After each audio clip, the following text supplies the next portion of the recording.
Hi, I'm Bob Trask, and this is our weekly reset.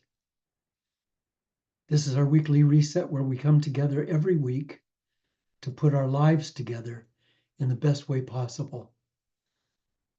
Today, I'm going to talk about something I think is really exciting.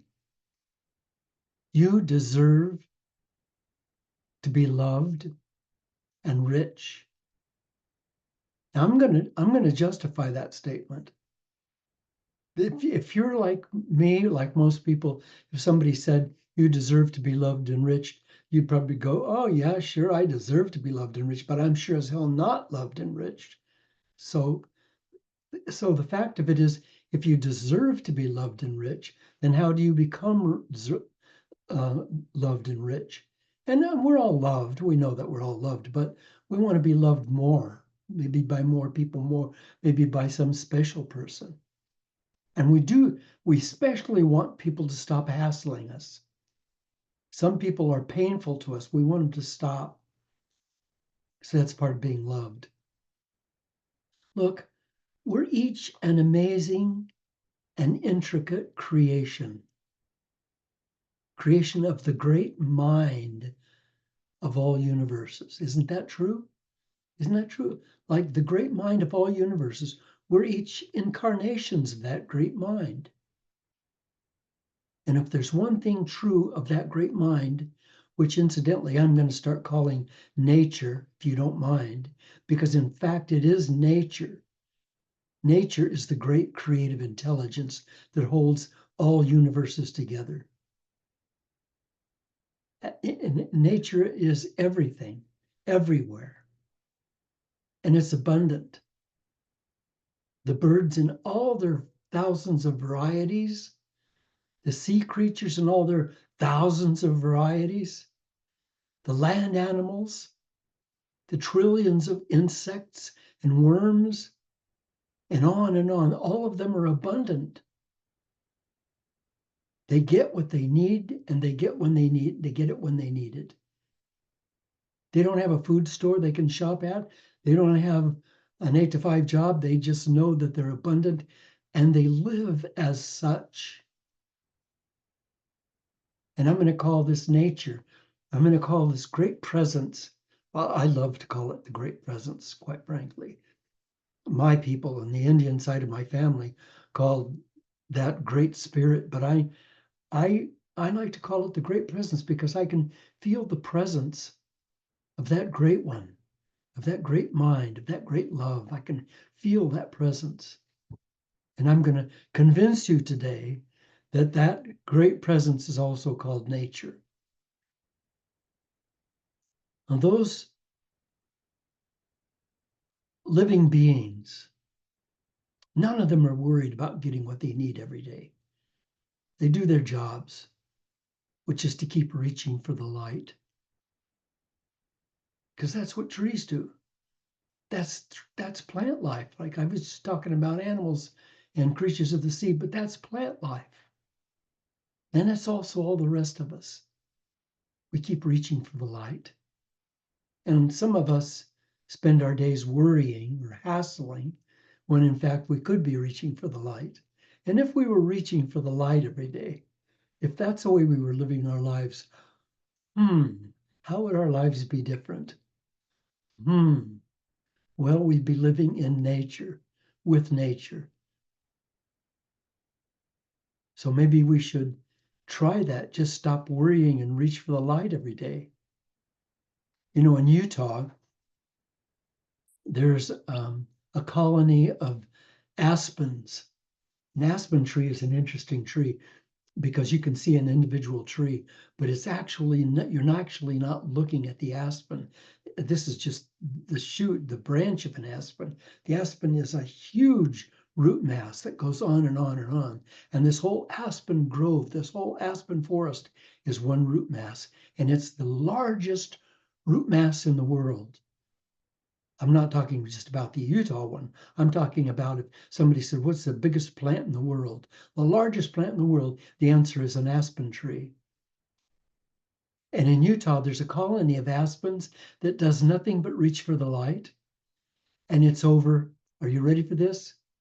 It's over 80,000 years old. 80,000 years. I wish I'd done a little research before I did this talk and find out what was going on in the human race 80,000 years ago. As we were still becoming what we are now, the Aspens were already there. And they're beings. They're alive beings. They have feelings. They have consciousness. Now, most of us spend our entire lives feeling either not loved at all or not fully loved. And we're also not having the money that we want to live as we want. Today, I'm going to tell you how to break that routine and get the abundance that you deserve. So picture this. Here's a person out on a date, first date. And they've been sitting across from each other. First date for both of them. They've been sitting across from each other, and it's occurred to them both, this is not the romantic relationship I was looking for. Now, there's two ways to respond, and each one of them is going to respond in a different way so that we can look at this situation objectively. One is going to respond from scarcity, and the other is going to respond from abundance. The scarcity situation, that person sitting on that side of the table wants to flee as soon as possible. Let's get this over with. I want to be polite, but I need to get out of here because this is not working out. The other person is sitting there saying, this is a genuine person. This is the only person that's like this in all of eternity. I have the ability to sit across from this amazing person and discover the intricacies of this person's nature. Let me ask the questions that'll unravel what I want to know, because I don't want to waste this time. What happens, and you know this, if I'm the scarcity person and I'm sitting there thinking, I need to get out of here, but you're asking me questions. So where did you grow up? Did you have a big family, brothers and sisters? What do you think about this? What do you think about that? You keep asking these questions, and I keep coming out because you're now talking about me, and there's only one important thing in the world, and that's me. So now you're talking about me. So I'm really there. I'm really uncovering myself. And what happens is that the two of us become friends. We become friends. And this becomes a permanent friend in my life. And we laugh together when we talk to other people. And we say, yeah, we're just really great, great friends.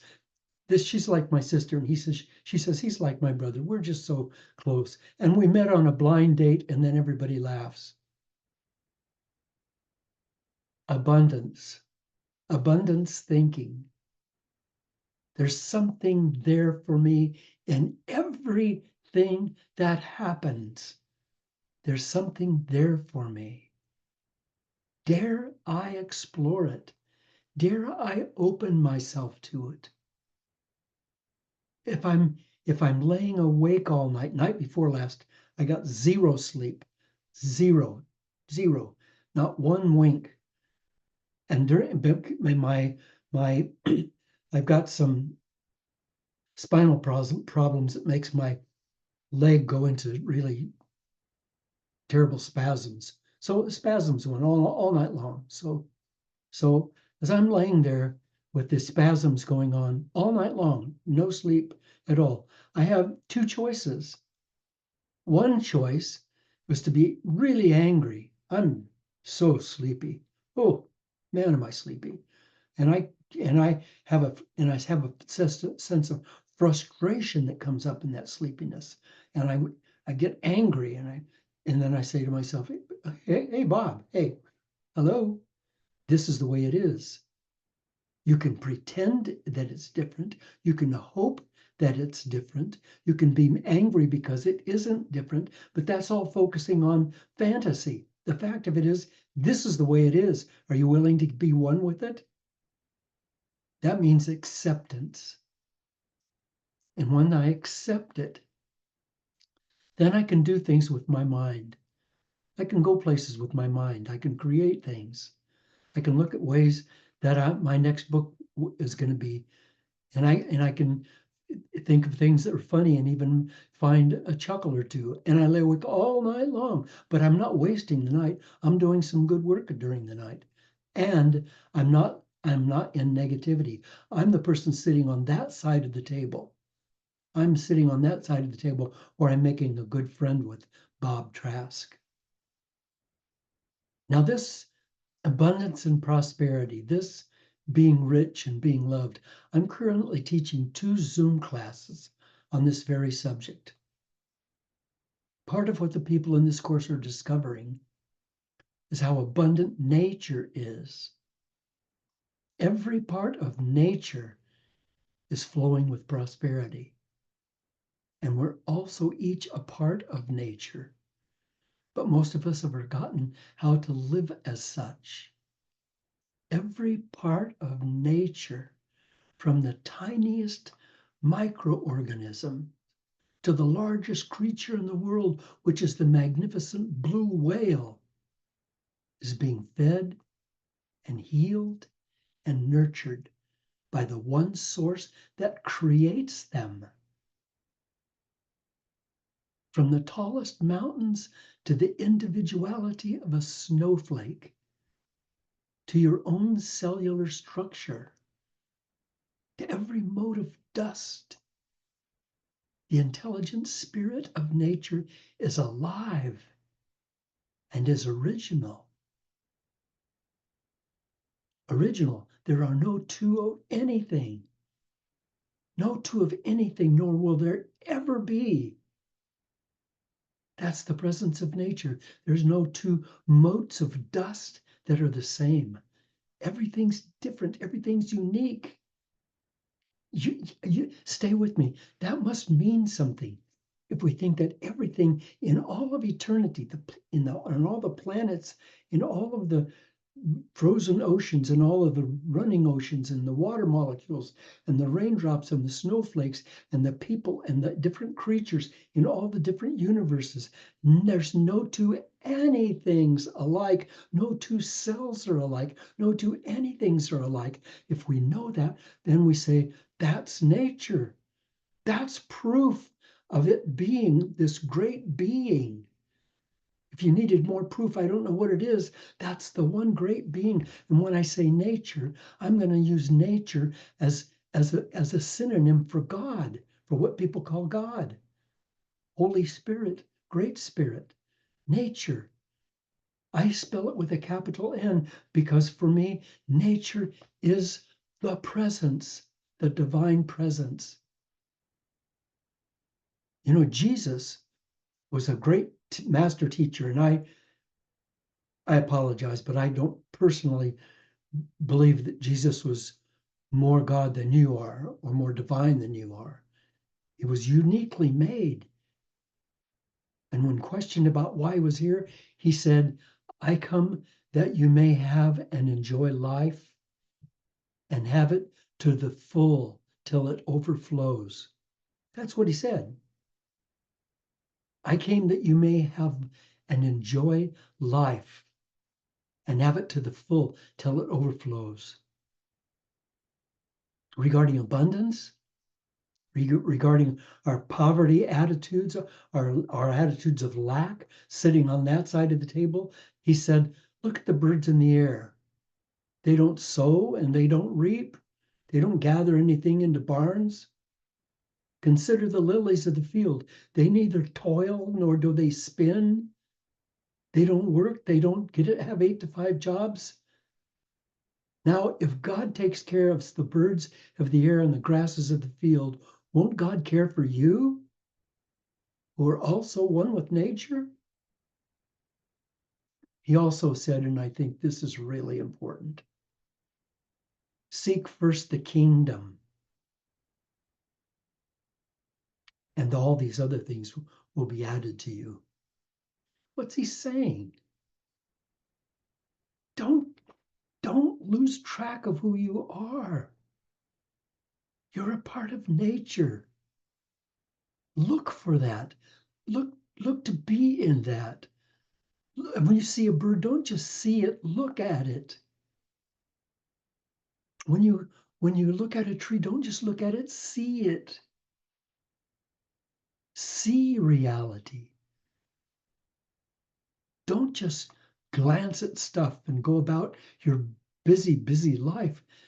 Take things in, breathe things in. Right now, the forests of the world and the jungles of the world and the great meadows, the great extensive meadows and the flowers in the field and the flowers in gardens and the fruit trees, all of that, they're all breathing in the oxygen that you and I are exhaling. That's how they stay alive. Excuse me, not oxygen, CO2. They're all breathing in the CO2 that you and I are exhaling. They're all breathing in that CO2, that carbon dioxide. That's their lifeblood.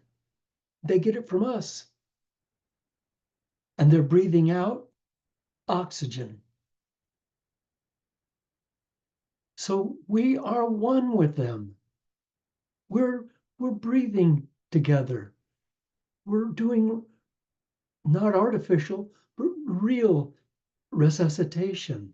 We're resuscitating each other every moment. So when Jesus said, "Seek first the kingdom," he's talking about it's here. He said the kingdom of God is within you. He didn't say it's no, and you're going to die and you're going to go to this place and streets are going to be paved with gold, and like gold would have some value at that in that area. And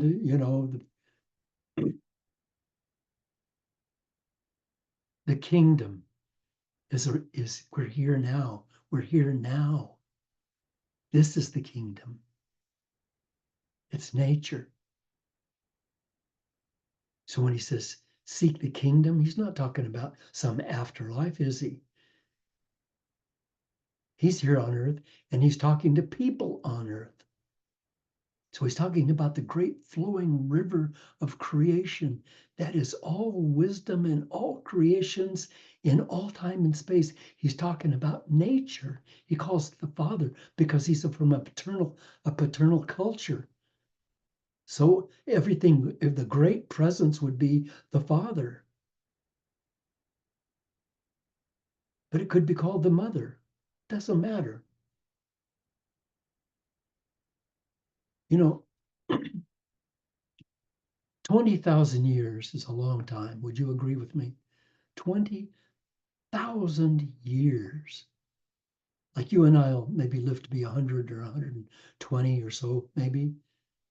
We're talking about 1,000 is a long time.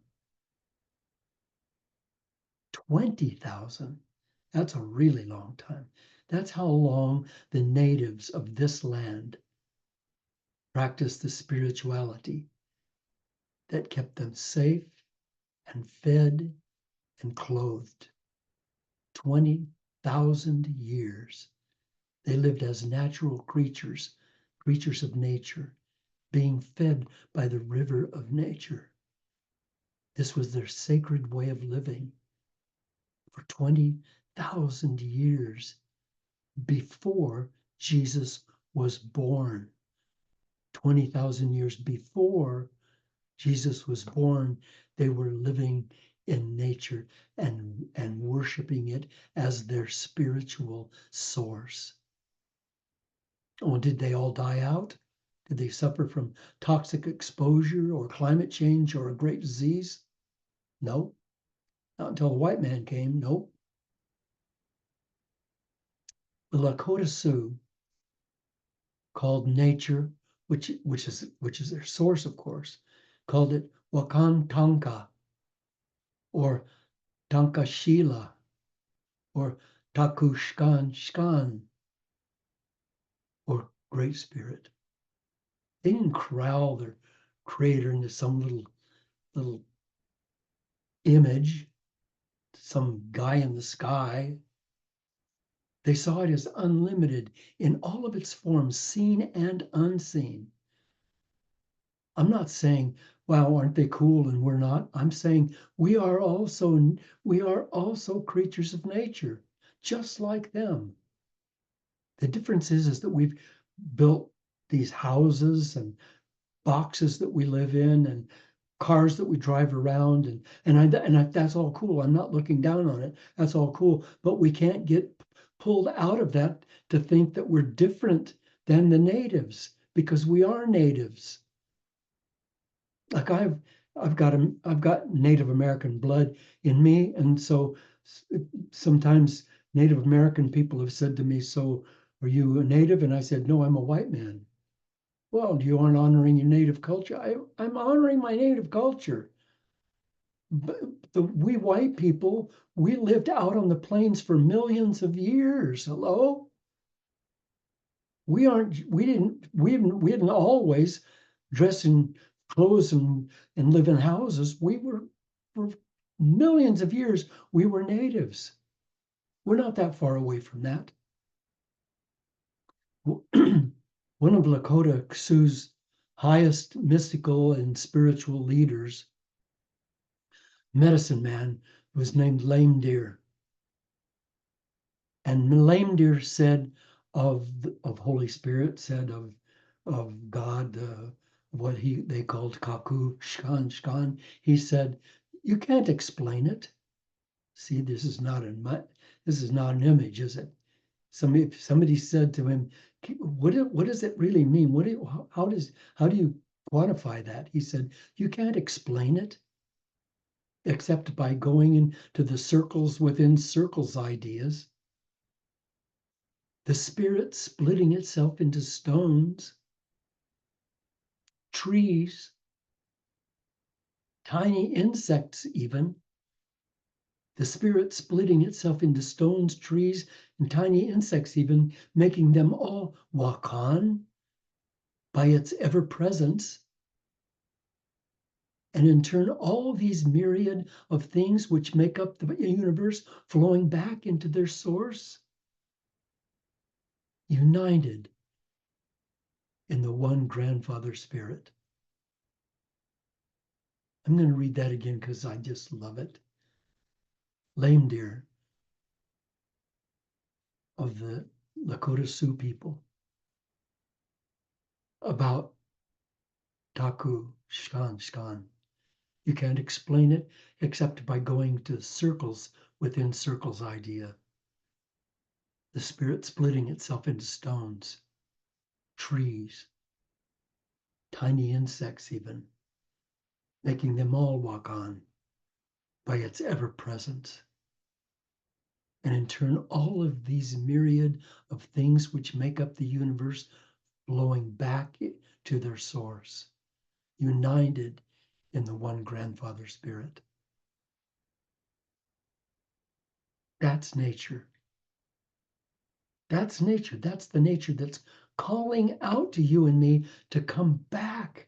I'm not saying go out and live in the jungle or go out and live in the forest.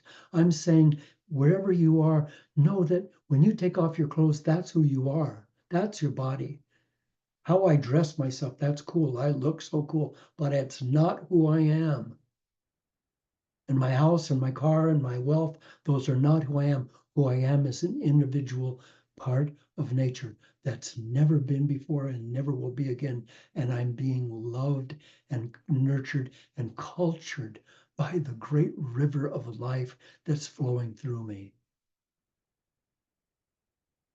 Now, there's another aspect of flowing with nature that I've not mentioned, and that's genius, because we're each unique. We each have the ability to create from our uniqueness, and no one else ever can create like us because we're the only ones.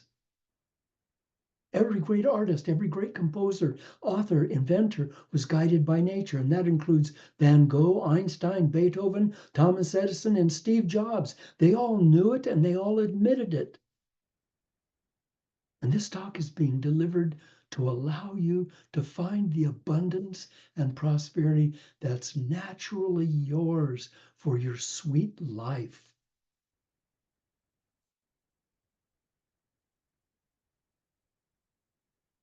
So there's four things that that abundant, truly abundant people do. 4 things.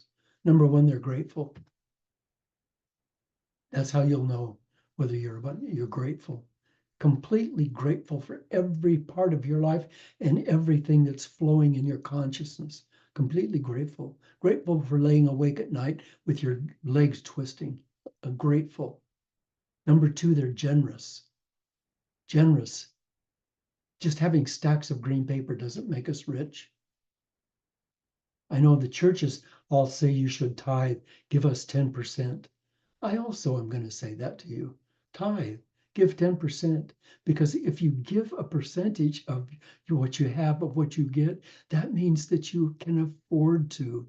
And your mind tells you that you can afford to. And that consciousness expands within you. And I'm not saying give it to me.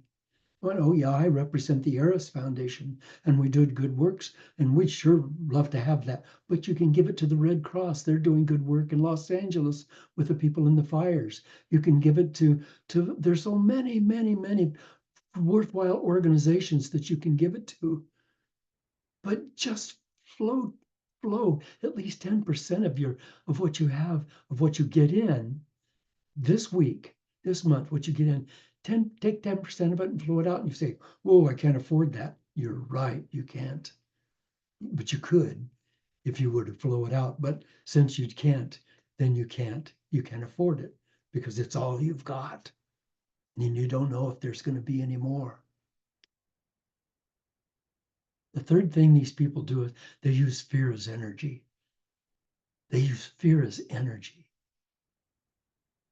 They know that there's only one energy in the world in all of its forms.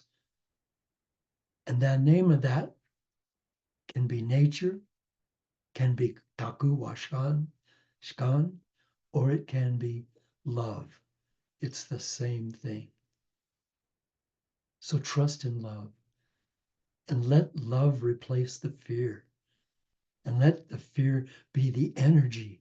That's what they do. That's what these people do. They embrace fear and they let it pave the paths to their goals. And a lot of us retract from fear like snails into our shells. Let's not do that. Fourth, abundant people know who they are. They know that the abundance and prosperity is their nature. It's their nature. They spend their thinking hours designing things that please them and others rather than slogging away. It does not please them in order to find artificial security. So today in this talk, I've recommended that we adopt the attitude that says we deserve to be loved and rich. We deserve it. So let's do it. Today we've looked at our place in nature. And hopefully we've become aware that if we stop doubting that we're blessed and provided for, our lives will be transformed just in that act. To start trusting that we're being blessed and provided for, our lives will be transformed. That doesn't mean that we can sit on our couches and just wait for nature to take care of us. All the creatures in nature are fully active, every one of them fully active every day. But unlike us, they're following their bliss. They're submitting to their passions. They're following their own unique individual nature's patterns. So let's become bountiful and prosperous, shall we? Let's go forward and start practicing the process of becoming children of the universe, loved and blessed and safe and free. Children of the universe, loved and blessed and safe and free. Thank you. Thank you for being with me today. I appreciate it and I send you my love. Please go to bobtrask.com and leave your donation so that we can continue our work. I appreciate it. And please go forward in this week and become a part of nature, become a part of the great process of abundance. And I'll see you next week.